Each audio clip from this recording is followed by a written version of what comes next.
প্রিয় সাংবাদিক ভাইরা ও কলরবাসী, আসসালামু আলাইকুম।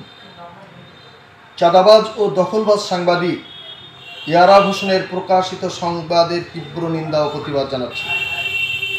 সমাজের আলো নামক অনিবন্ধিত বেআইনি অনলাইন পত্রিকার কথিত সম্পাদক ও প্রকাশক চাঁদাবাজ ইয়ারাব হোসেনের ফেসবুক পেজে প্রচারিত মিথ্যা, বানোয়াট ও ভিত্তিহীন প্রতিবেদনটি আমার দৃষ্টিগোচর হওয়ায় আমি শেখ আব্দুল কাদের বাচ্চু, সাবেক সভাপতি কলর উপজেলা যুবদল ও সাবেক যুগ্ম সম্পাদক কলর উপজেলা বিএনপি এর তীব্র নিন্দা ও প্রতিবাদ জানাচ্ছি।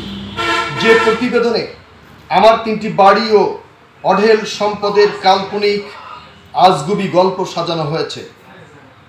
প্রকৃত সত্য হলো, দীর্ঘ ১২-১৩ বছর পূর্বে যখন আওয়ামী লীগ রাষ্ট্রীয় ক্ষমতায় ছিল, তখন আমাদের প্রায় ৫ বিঘা পৈতৃক ভিটার উপর তুলসীডাঙ্গা মডেল হাই স্কুলের পাশে থাকা আমার একটি জমি বিক্রি করে আমি একতলা একটি বাড়ি নির্মাণ করি, যেটির কাজ এখনও চলমান। প্রতিবেদনে আমার যে ৩টি বিলাসবহুল বাড়ির উল্লেখ করা হয়েছে সেটি সম্পূর্ণ মিথ্যা ও ভিত্তিহীন। আমার নির্মাণাধীন বাড়িটি ছাড়া অন্য ২টি বাড়ির একটি আমার বাবার, যেটি নির্মিত হয় ১৯৭৫ সালে, যখন আমার বয়স মাত্র ৫ বছর। অন্য বাড়িটি আমার চাচার, যেটি আমার চাচা সরকারি কৃষি ব্যাংক কর্মকর্তা হিসাবে অবসরে যাওয়ার পর নির্মাণ করেন, যেখানে প্রত্যেকেই আলাদাভাবে বসবাস করেন। আমার বাবা একজন বড় ব্যবসায়ী ছিলেন। কলারওয়াতে যখন হাতে গোনা ৮-১০ জন গাড়ির মালিক, তার মধ্যে আমার বাবা একজন। আমাদের গাড়ির নাম ছিল লাকি পরিবহন, যার নাম্বার ছিল ৫৮৬।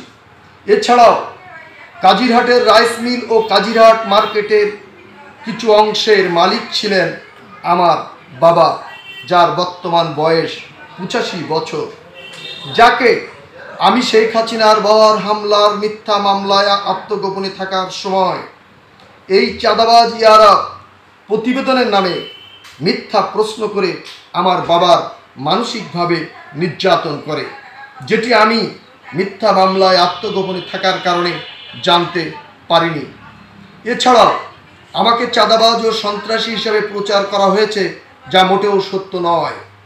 আমার সুদীর্ঘ রাজনৈতিক জীবনে দীর্ঘ ১৫-১৬ বছর বিরোধী রাজনৈতিক দলের নেতা হিসাবে আমাকে আওয়ামী সরকারের সাজানো নাশকতা মামলা ছাড়া কেউ কখনো চাঁদাবাজ, দখলবাজ ও সন্ত্রাসের অভিযোগ করেনি বা করতে পারেনি। শেখ হাসিনার গাড়ির বহরে হামলা মামলার বিষয়টি মিথ্যা সাজানো মামলা হয়।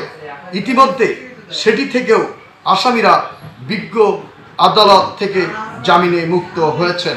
শুধু তাই নয়, আপনারা জানেন আমাদের তালা কলরোয়ার সাবেক সাংসদ জনাব হাবিবুল ইসলাম হাবিব যেদিন কোনো ঘটনা ঘটেনি, তারপরেও আওয়ামী সরকারের নাটক করা হয়েছিল, সেদিন উনি ঢাকাতেই অবস্থান করছিলেন।